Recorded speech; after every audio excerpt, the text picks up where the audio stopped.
go. So today is August 20th, 2021. Time moves so fast, especially in an election season. It's like it was just July, and now it's August. So I understand. This show was brought to you by the Adams Board, Ohio City Barbecue. Taste your good. You want to slap your mama here on www.voiceitradio.com. Headlines and headaches, and also the committee to elect Arnold Shern of Ward 4. So, like I said before we start, because my guest is here, this young man has come in all the way in, pretty much flying in off the campaign trail. I'm going to give you guys a heads up about what I think about what's going on in Haiti. The thing about it is that the reason I have not commented on the Haiti situation or the Afghanistan situation is because we need to take care of our business at home. But I pray for the people in Haiti and actually Afghanistan. I pray for those. Hopefully the Taliban doesn't completely take over. We had to pull out at some point, somehow, some way. 216-772-0500 is the number to call in if you have any questions, concerns, or comments. And if you want to talk to the candidate, I see EP, the show host, is here. CEO of voiceofradio.com. Listen to www.voiceitradio.com. That's all one word for those who can't understand. www.voiceitradio.com. So, that's a song. Voiceitradio.com. All right, so let me stop playing around here. And, and by the way, prayers go out to the late, great Florida State coach Bobby Bowden, who passed away this past week. From Deion Sanders to Charlie Ward, the great players that he had, a couple of national championships, one of the most winningest coaches in the game, passed away. And, it was a beautiful service. FSU made me a Florida State Seminole fan because of the way Bobby Bowden coached. That is it. So we're going to have our guest bring his EP, the show host, on the ones and twos at this particular point in time. So we're going to go and introduce our guest. This is Flashing Lights by Kanye West, and this young man is proven to me and wants to be the light for Ward 2 at this particular point in time. Please welcome the candidate for Cleveland City Council, Ward 2, Mr. Azel Bolden in the building. Congratulations. Welcome to the show, and welcome to your Flashing Spotlight. How are you doing, sir? I'm great. Can't complain at all. All right, so, Mr. Bolden, Azel Bolden, you're running for Ward 2. Why do you want to run for Cleveland City Council? Honestly, I've lived in this city. I grew up in the city of Cleveland, raised right in the area of Ward 2. And just being somebody who understands what life should be like and wanting life to be better, we wake up to what it is every day. It's traumatizing going through the motions of, not having the necessities and seeing people being homeless and seeing, babies not handled correctly and families being torn apart. It's been almost maybe, about 10 years since I left and came back, and just seeing the route and the road that the city's going down, it looks like we're losing our investment on the east side, and it looks like nobody's speaking up about it. Right. So Ward 2, what areas does that cover? I know it's the east side ward, so what areas does that cover for people that don't know? Ward 2 covers starting at 151st and Kinsman, down to just about 140th and Kinsman. It touches the top side of 139th over to just like right where Savec is, and it goes down to 131st, crosses over there, goes down to 116th, right there near Adams on Corlett, and goes down from there all the way down to 93rd, right between Reno and Way. And it goes over to Miles, Turney Warner area, from 131st and Miles, actually 131st and Beechwood, all the way down to Turney Warner over the bridge, covering Turney and Warner and those streets over there as well. Oh, so it pretty much covers a lot of the east side, especially the Mount Pleasant area, which is famous for Ward 2 was Zach Reed's ward for years. And now it's Councilman Kevin Bishop's ward at this particular point in time.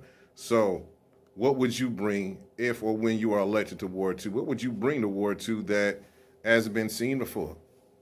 Well, the number one thing that we want to do, we want to bring a much better relationship with our policing our residents, seeing the amounts of trauma and amounts of time that we have encountered, police brutality or police incidents, and they aren't handled correctly.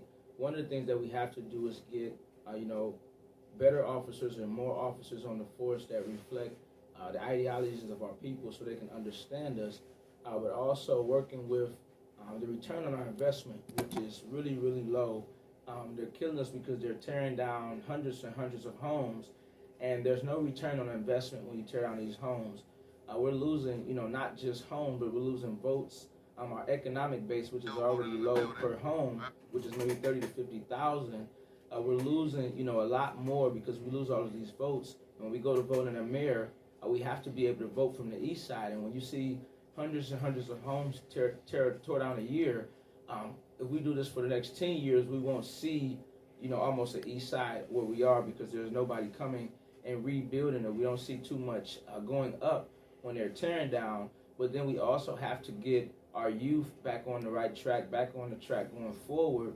And what we see is as we're able to rehab and fix up some of these homes and bring in some new infrastructure, we can implement some of the youth and implement the people in our community and use them to go back to work, to be able to feed families, to be able to feed and keep strong, secure homes to where we can see our community, be able to move forward and utilize the things that we have in a way to where we don't just see our tax dollars going out and nothing coming back.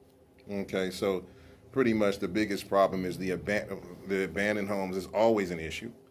And also we are seeing the poor economic structure award too. Right.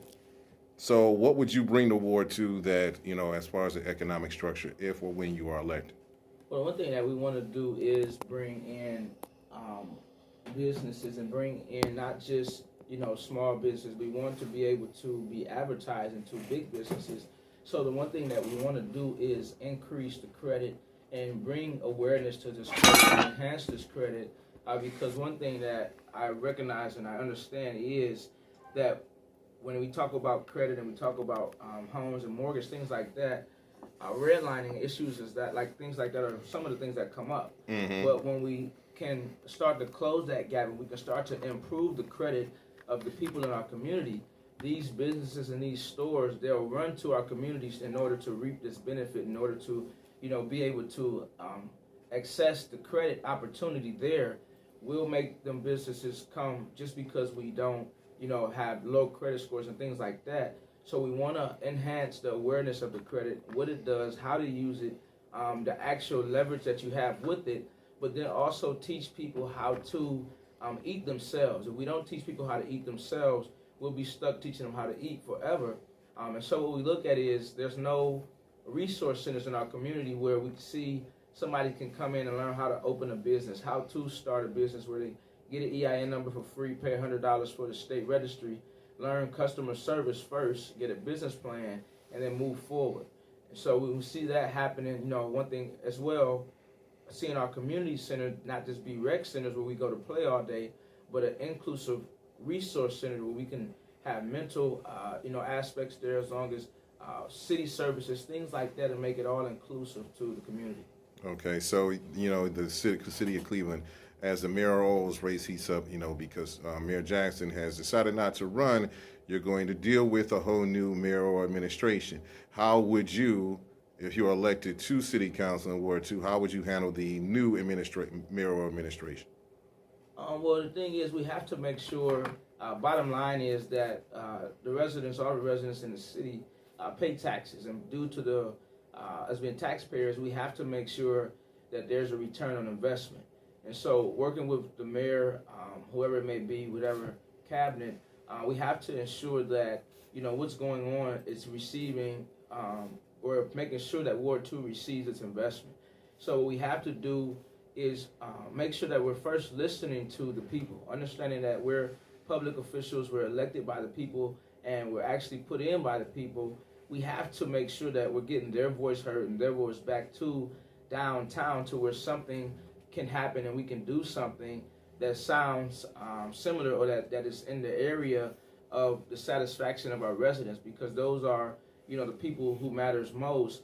And like I said, more what we want to do is be able to get the public's opinion and the public's ideas down to City Hall to make sure, like I said, that there's a return on investment in Ward 2. All right. So, what is your background as far as um, what is your background as far as being in office? What is your background? What have you done before in your past? Well, just to start off, I graduated with my bachelor's in economics, which gives me a lot of insight on understanding the supply and demand, the flow of products in and out of a community, in and out of understanding supply and demand and how products flow.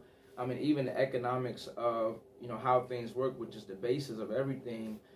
Having that understanding of economics and business starting off, it gave me a good base to get started with understanding the community and how it works with downtown and making sure there's a return on investment. But then since I've been home, I worked for Quicken Loans, I did mortgage, I worked for Huntington Bank as a banker for about 2 years as well. And so learning these things, understanding service, understanding the community at a much different rate, even going into teaching as well, which I substitute teach, like working with the children. I opened a convenience store. Where have you substitute teach Well, taught? substitute pretty much all around the city of Cleveland because I can pick and choose where I go.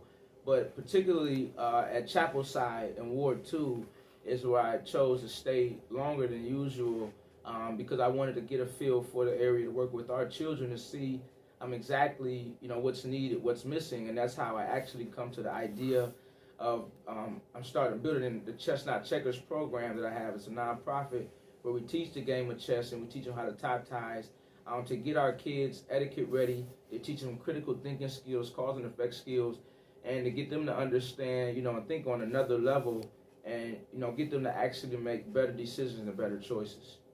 Okay, so pretty much you've done it. You work with economics. You work with children. You work with that.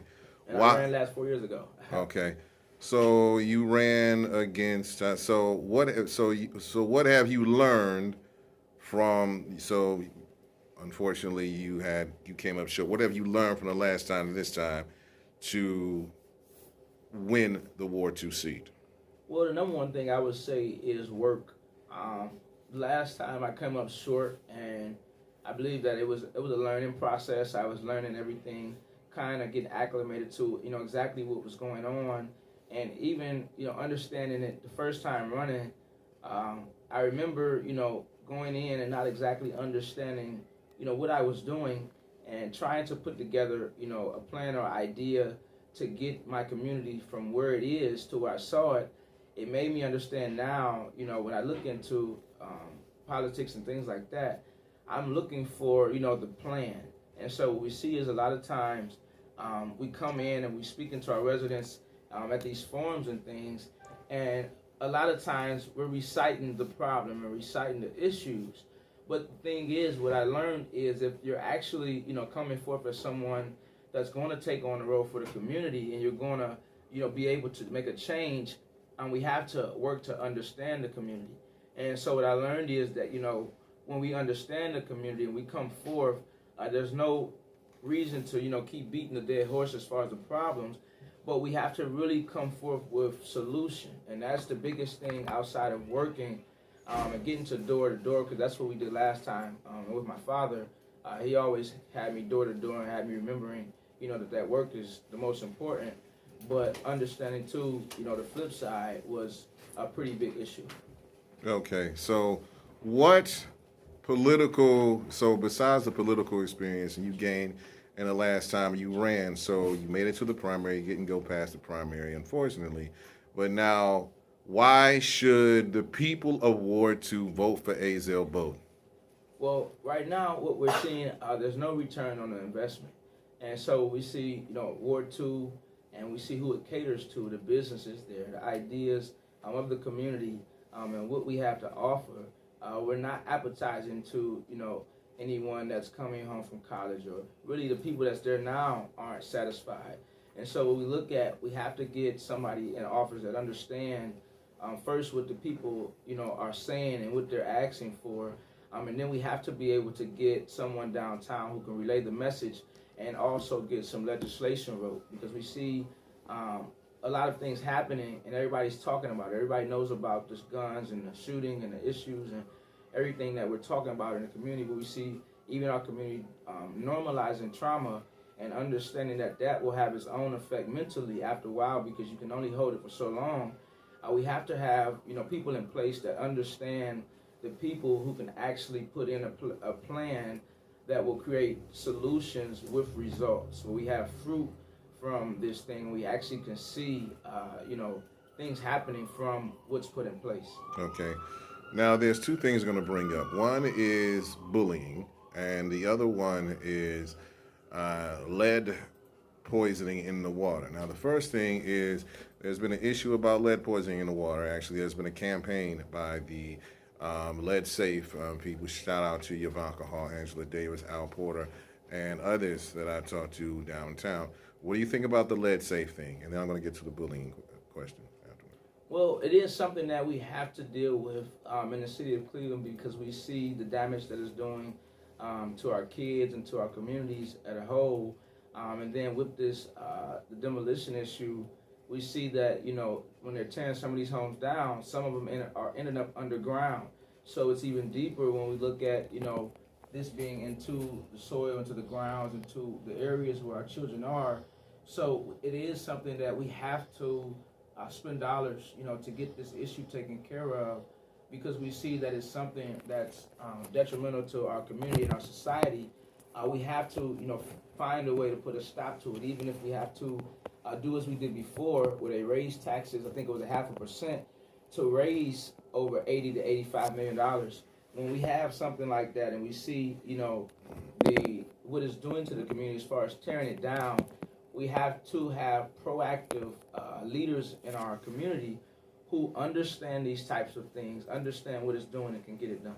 All right. So we're going to get to the bullying question after that. Shout out to Jay Price. Make sure we're going to come back to you after have your plan on paper, or if you have a website, Mr. Bolden, we're going to get to that afterwards. So this is Jodeci, I Gotta Love. We'll be right back on Headlines and Headaches after this commercial break. All right.